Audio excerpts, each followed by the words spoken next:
más completa de Nkunku.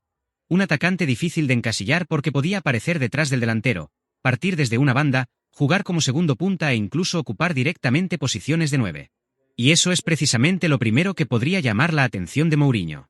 Versatilidad. Pero no esa versatilidad que simplemente significa, puede jugar en 3 posiciones. Hablo de cambiar su función durante el mismo partido. Imaginemos a Nkunku empezando detrás de Mbappé. Cuando el Madrid inicia la jugada, puede aparecer entre el centrocampista y el central rival. Si el defensor salta para perseguirlo, abre un espacio. ¿Y quién puede atacar ese espacio? Mbappé. Pero si el central decide quedarse atrás para controlar la profundidad, Nkunku puede recibir entre líneas, girarse y atacar de frente. Ahí aparece el primer problema para el rival. ¿Quién lo marca? Y esta es una de las razones por las que creo que Mourinho podría interesarse muchísimo por un perfil así. Porque Nkunku no necesita vivir pegado a una banda. Tampoco necesita convertirse en el delantero referencia. Puede moverse alrededor del 9. Y en un Madrid con tanta velocidad arriba, tener un futbolista capaz de ocupar el espacio que aparece detrás de la primera línea rival puede generar muchísimo peligro. Pero cuidado. Porque aquí también aparece el primer argumento en contra. ¿Realmente necesita el Madrid otro atacante? Esa pregunta es completamente legítima. La plantilla tiene muchísimo talento ofensivo y Mourinho tendrá que gestionar minutos, jerarquías y egos. Por eso yo solamente entendería esta operación bajo una condición. Nkunku tendría que llegar como una oportunidad de mercado. No como una superestrella alrededor de la cual haya que reconstruir el ataque. Y esa diferencia es fundamental. Si hablamos de pagar una cantidad desorbitada, yo no haría la operación. Pero si las circunstancias permiten recuperar a un futbolista que el Madrid ya siguió durante años por una cifra razonable, entonces sí me sentaría a negociar. Porque el mercado cambia. Hace unos años, fichar a Nkunku significaba competir por uno de los atacantes más cotizados de Europa. Hoy la conversación puede ser diferente. Y precisamente ahí Florentino suele sentirse cómodo. Comprar cuando aparece una oportunidad. Ahora bien, existe otra cuestión. Las lesiones. No podemos hablar de Nkunku ignorando lo que ocurrió después de salir del Leipzig. Su trayectoria posterior estuvo condicionada por problemas físicos que le impidieron mantener durante largos periodos aquella continuidad espectacular que había mostrado en Alemania. Eso aumenta el riesgo. Y para mí convierte el reconocimiento médico y el precio en 2 elementos absolutamente decisivos. Porque el Madrid no necesita apostar desesperadamente. Si entra en esta operación tiene que hacerlo porque las condiciones son favorables. Y aquí quiero abrir otra pregunta. ¿Y si precisamente no tener que ser la estrella puede ayudar a recuperar la mejor versión de Nkunku? Piénsenlo. No tendría que cargar con todo el ataque. No tendría que jugar absolutamente todos los partidos. Mourinho podría dosificarlo. Utilizarlo dependiendo del rival. Colocarlo detrás del delantero. Utilizarlo como segundo punta. Incluso convertirlo en una alternativa desde el banquillo para cambiar completamente un encuentro. Y ahí su polivalencia empieza a tener muchísimo valor. Porque una plantilla de Champions no necesita solamente 11 titulares. Necesita futbolistas capaces de cambiar el dibujo. Nkunku puede permitir exactamente eso.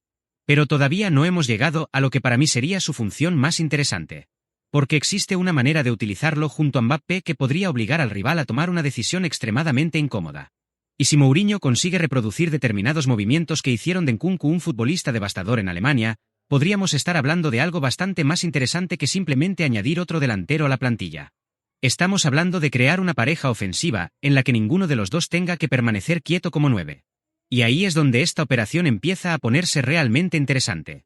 Porque la posibilidad que más me interesa sería ver a Nkunku jugando alrededor de Mbappé. No necesariamente detrás del todo el tiempo. Alrededor. Y esa diferencia es importantísima. Mourinho podría construir determinados ataques con Mbappé comenzando como referencia y Nkunku apareciendo unos metros por detrás. Pero durante la jugada podrían intercambiar alturas. Mbappé sale del área. Nkunku ataca el espacio. Nkunku baja a recibir. Mbappé rompe a la espalda. Uno arrastra al central. El otro aprovecha el hueco.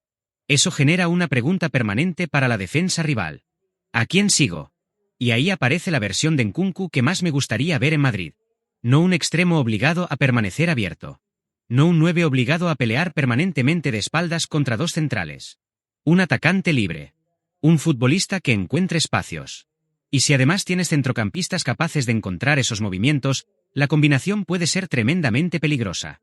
Ahora imaginemos otro escenario. Partido de Champions. Madrid necesita un gol. El rival está defendiendo muy atrás. Mourinho puede introducir a Nkunku y pasar de una estructura con un delantero claramente definido a tener dos atacantes intercambiando posiciones constantemente. Eso cambia las referencias defensivas sin necesidad de quitar calidad del campo. Por eso insisto, su valor no estaría necesariamente en convertirse en titular indiscutible. Estaría en aumentar las posibilidades de Mourinho. Y si vosotros también queréis ver un Madrid con este tipo de alternativas, este es un buen momento para dejar vuestro like, suscribiros al Madridista y, sobre todo, quiero leeros en los comentarios. ¿Ficharíais a Nkunku si aparece como una oportunidad de mercado? Porque yo sí lo haría. Pero con condiciones. Y la primera es económica. El Real Madrid no debería entrar en ninguna locura. Nkunku tiene calidad, experiencia y una versatilidad extraordinaria, pero el club no está desesperado por fichar un atacante. Eso significa que Florentino tiene que negociar desde una posición de fuerza. Si el precio es correcto, avanzamos. Si intentan cobrar como si estuviéramos comprando a Nkunku que destrozaba la Bundesliga cada semana, me levanto de la mesa. Segunda condición, físico. El Madrid necesita tener absolutamente claro cuál es su situación. Porque cuando un futbolista depende tanto de la aceleración, los cambios de dirección y la explosividad, la disponibilidad física es fundamental. Y aquí no vale enamorarse del nombre. Hay que evaluar al jugador que existe hoy. No al que recordamos. Pero si los informes físicos son positivos y el precio encaja, entonces empieza a aparecer una oportunidad que me parece muy interesante. Especialmente porque Mourinho podría utilizarlo también para gestionar a otros atacantes. Una temporada del Real Madrid es larguísima. No puedes pedir a los mismos futbolistas que jueguen todo. Nkunku podría permitir rotaciones sin obligar al entrenador a modificar completamente la identidad ofensiva. Puede entrar por un jugador de banda. Puede entrar detrás del delantero. Puede acompañar al 9. Puede incluso ocupar la referencia ofensiva durante determinados momentos. Eso vale muchísimo durante una temporada. Y existe otro factor que me gusta. Tiene experiencia. No estaríamos fichando a un joven que necesita 2 temporadas para descubrir cómo funciona el fútbol europeo de máximo nivel. Nkunku ya conoce la Champions.